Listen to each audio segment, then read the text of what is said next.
jíire lópòólé àfèrèmọ̀nìjò jíire nísàlẹ̀ bó bá wẹ̀ mọ́ kó jíire bó sì wà fèrèmọ̀nìjò kó jíire báyà aládélé bá ti jíire àbùṣebùṣe. Mrs. Motúnráyọ̀ Ọlájùmọ̀kẹ́ lọmọ ọlọ́jọ́ bíi tòní. Aya aládélé kóríkó jẹ́ òpẹ́ láyé. Màmá Ẹniọlá màmá Oyíndàmọ́lá. Màmá Ọláyínká Sọ́mọ́tọ́lá ń bẹ lálàáfíà ara.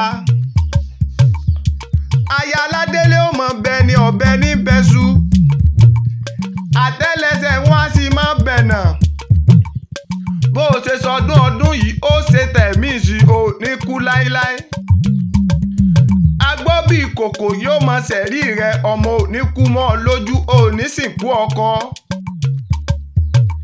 Ẹni tó bá ní kó o má ṣe tẹ̀mí ibi dandan nílé olúwa rẹ. Ọmọ mẹ́wàá láàkà fónítọ̀hún ikú apá méjì akẹjọ àwọn àṣẹ méjì akẹfà. Àwa kọ́lé méjì sínú gbóréré ẹranko ńlá a máa rí mú fi ṣata.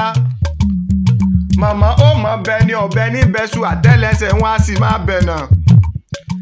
Aya aládélé o Òṣogbo òròkì ọmọ àsálà onílẹ̀ obì Òṣogbo ìlú aró dẹ́dẹ́ bí òkun.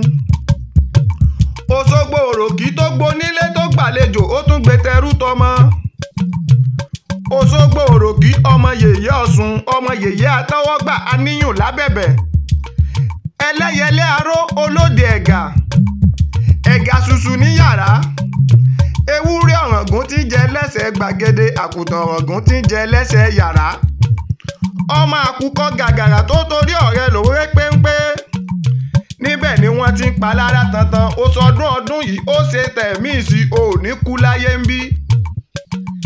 Ẹniọlá ló ní máa kí ọ.